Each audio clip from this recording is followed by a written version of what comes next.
Hail thee well and welcome all. I'm the Jake of all trades, and today we're going to be talking about dungeons and how to create them for your players.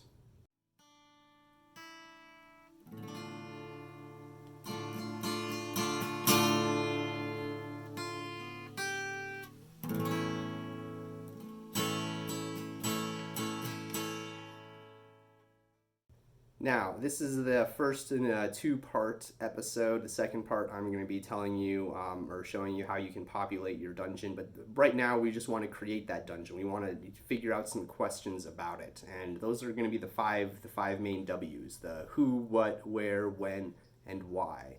So we're going to start off first with answering those questions, and like I said, that's going to help inform the creation of your dungeon. And then we can run through all these maybe at the end, and I can give you a short example based on some of the ideas that I pitch out there. So first on the list is who created the dungeon. Was it royalty? Perhaps it was an ancient civilization. Maybe a mage who had gone mad with power, or maybe just some wild animals or something. But the first question you need to figure out is who created this dungeon. And perhaps you already have an idea of what kind of dungeon you want to use. And you can, if you already kind of have an idea, then it should be pretty easy to just like answer these questions as they are being asked for you. So who created the dungeon is the first question. The second question is what is the dungeon? This is very closely related to who created it, but this is going to help kind of further inform the design, like the layout and stuff like that of your dungeon. So what is it? Is it an ancient tomb, a castle, or perhaps a fortress of some kind that was abandoned, a hiding place for some magical item of immense power? Is it an old mine that has been overrun by wild creatures or worse? Those are just some quick options that you could use to come up with that. And there's all kinds of possibilities. Those are just like the really big ones. I feel like. I mean, you could do a lot of stuff with that. Next question is, where is the dungeon? Is it in a swamp? Is it at the top of a mountain? Is it underground? This is just more to help you populate your dungeon with encounters, creatures or monsters or the like.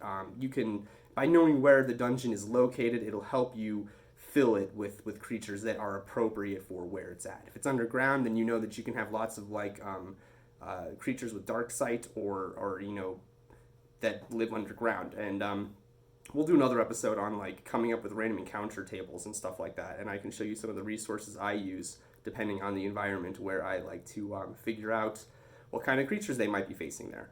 But anyway, yes, where is the dungeon? That just helps you populate it with whatever kind of encounters you want your party to face.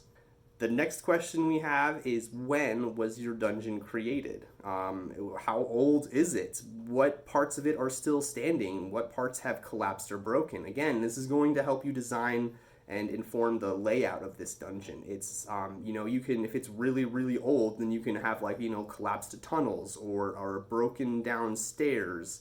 Maybe it was a castle and it got burned out by a fire, and so a lot of the wooden stairs and stuff and wooden supports are all gone, and that means that a lot of the stone has collapsed in some areas. There's no stairs maybe to get to the second floor. This creates an interesting problem for your party.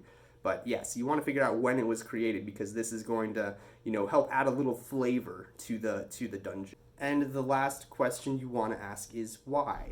Why does your party want to go to this dungeon? And this is going to be more for you, and this will help you figure out how to introduce this dungeon to your players. Is it a quest that is given to them by a local guild or a noble of some kind? Is it possibly a rumor that they overhear while sitting in a tavern?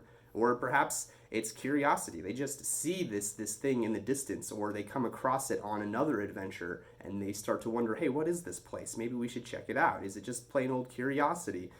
These are just a few of the different ways that you can kind of introduce this dungeon to your players and get them interested in it, so that you will get them to hopefully go through it and make use of all of this work you've just put into it.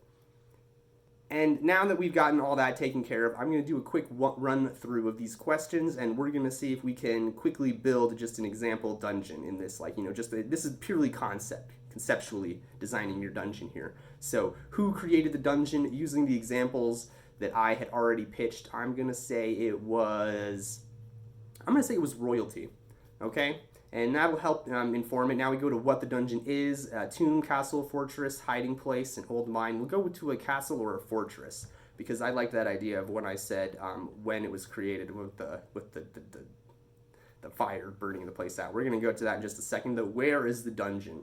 Is it in a swamp, at the top of a mountain, underground? I'm going to say it's located out of the way, like in the hills of perhaps what used to be like a city or something was over there, and there was a castle in that city, but the whole city got maybe destroyed in a war or something like that. And this castle is just kind of like a stark reminder of when that happened.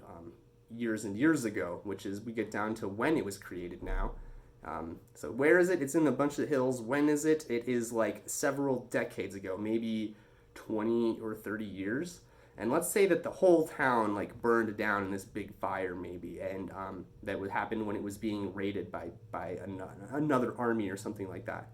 And that's fire also spread to the castle, and it burned out a bunch of the castle, and so there's collapsed stairs. I like that idea.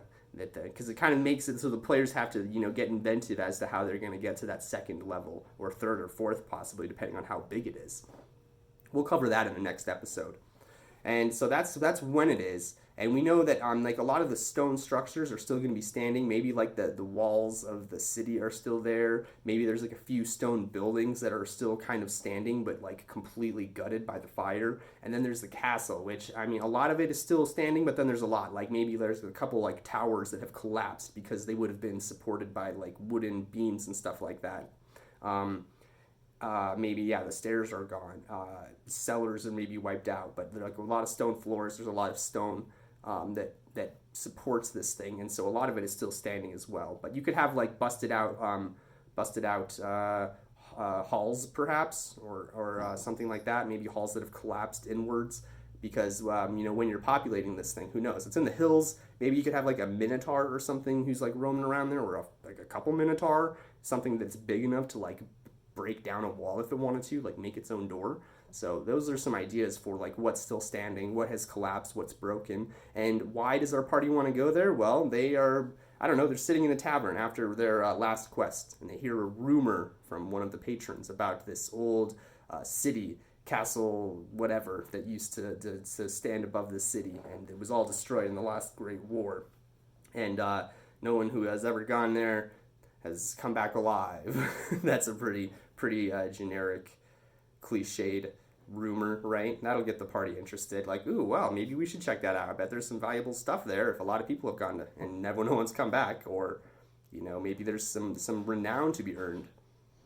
And so this was part 1 of dungeon creation. In the next episode, next week, I'm going to run through some ways that you can actually build this dungeon, lay it out, and we'll use this example that I made today as our base point. And we can populate that dungeon, and we'll come up with a few other things like how long you should make it and stuff like that. We'll talk about all that next episode. In the meantime, I hope you enjoyed this episode.